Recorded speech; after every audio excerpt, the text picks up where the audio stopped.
안녕하세요. 법무의 파트너의 최용준 변호사입니다.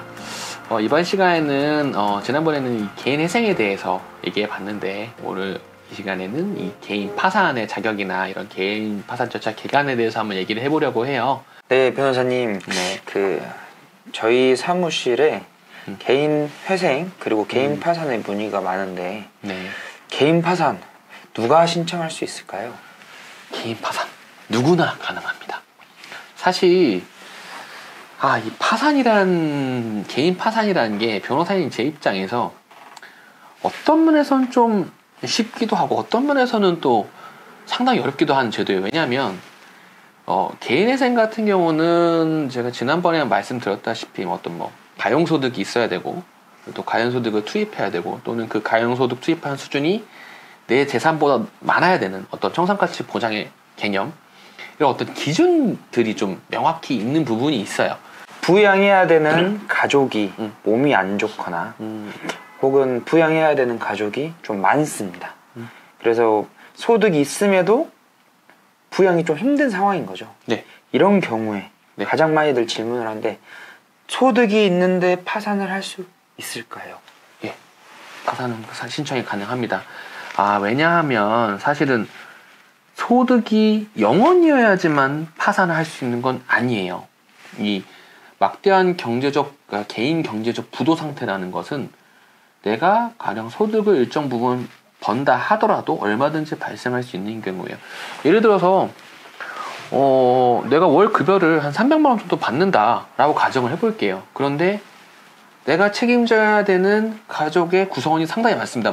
노령의 계속적인 병원 치료가 필요한 요령의 부모도 있고, 또 아이 중에 안타깝게도 어릴 때부터 선천적 장애를 가지고 태어나서 지속적인 병원비 투입이 많은 자녀도 있고, 이러저러 해서 이 가족을 부양하는 데 드는 생계비만 최소로 잡아도 한 달에 객관적으로 600만 원에서 700만 원을 이른다? 사실 300만 원 월급으로는 택도 없는 거예요.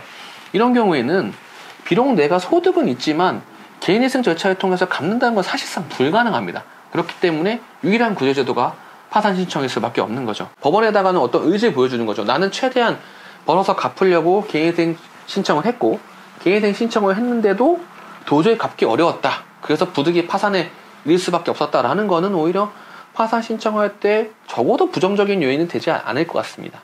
개인 파산을 신청했는데 통과되지 않으면 그러면 이 사람은 어떻게 해야 될까요? 이게 좀 여러 가지로 해석될 수 있는데, 어쨌든 개인 파산인 건 사실은 우리가 면책 결정을 목표로 하는 제도거든요. 왜냐면 이 면책이라는 게 약간 저희 강학상 법리상을 말씀드리면 채무를 자연 채무화한다고 해요. 그러니까 갚을 의무 자체를 없애는 게 아니라 그것을 그냥 0으로 돌리는 어떤 그런 개념이라고 보시면 되거든요. 근데 사실 이렇게 면책을 받아야만 내가 채무를 탕감받을 수 있는데, 이 면책을 받지 못한다고 하면 설령 파산 선고를 받았다고 해도 이거는 오히려 더 족쇄가 되는 결과가 될 수 있습니다. 그래서 이거는 어떤 법률 전문가의 좀 조언이 필요한 영역으로 보이는데, 만약에 면책을 받기 어려운 그런 사정이 생긴다고 한다면 개인회생 신청이나 혹은 어떤 신용회복위원회를 통한 워크아웃 제도 등 다른 채무정지 절차를 한번 생각해 보시는 게 좋을 것 같습니다.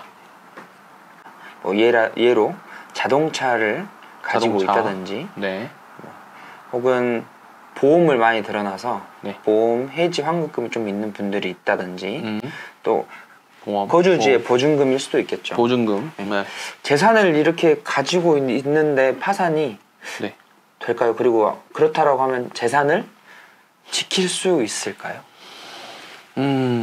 첫 번째로 일단은 재산이 있어도 파산 신청 당연히 가능합니다. 다만 이 파산에서는 회생과 다르게 새로운 어떤 등장인물이 있는데, 이제 파산관제인이라는 존재가 있어요. 그래서 이 파산관제인이 기본적으로 파산 신청한 채무자의 법률 관계를 수개받은과 동시에 채무자가 가진 자산을 금전으로 환가하는 절차를 거칩니다. 그래서 금전으로 환가한 다음에 그 환가된 금전을 각 채권자의 채권액에 맞게 비례해서 안분해서 이렇게 분배를 해주죠.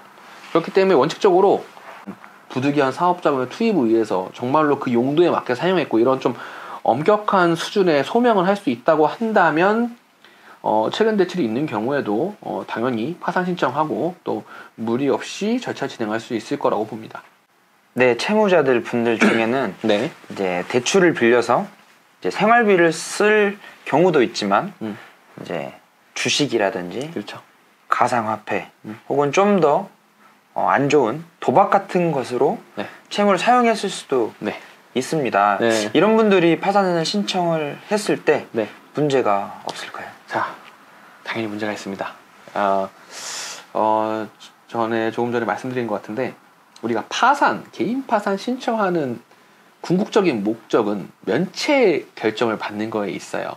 그러니까 채무를 탕감받는 것에 있죠. 근데 우리 법원은 뭐라고 보고 있냐면 이 여러 가지 면책 불허가 사유 중에 어떤 채무자가 낭비하거나 성실하지 않은 어떤 채무 사용처가 있을 경우에 이거는 면책 불허 사유로 한다라는 어떤 실무상의 기준이 있습니다. 그렇기 때문에 뭐 파산 신청이 가능합니다. 뭐 도박 많이 하고 우리의 전국적인 목표인 면책을 받기 어려울 수가 있어요. 상당히 어려울 수 있어요. 그렇기 때문에 그런 경우에는 파산을 신청하지 말아야 하는 게 정답인 거죠. 네, 변호사님. 네. 요즘에는 개인 회생이나 파산을 문의하시는 분들이 좀 젊은 분들이 많습니다. 젊은 분들, 특히 20대, 30대 분들 중에 파산을 해야 되거나 혹은 희망을 하시는 분들이 있는데 이렇게 젊은데 파산을 좀 받아주는 경향이 있을까요? 그쵸. 이게 일단 파산하면 뭐 내가 노령자거나 뭐 아니면 몸 상태가 도저히 돈을 벌 수 없는 사람만 할 수 있는 거 아니냐 이런 약간 오해는 있을 수 있는데 처음에 말씀드렸지만 파산 신청에 어떤 자격 요건이란 건 없어요. 20, 30대 청년들 당연히 파산 신청 가능합니다.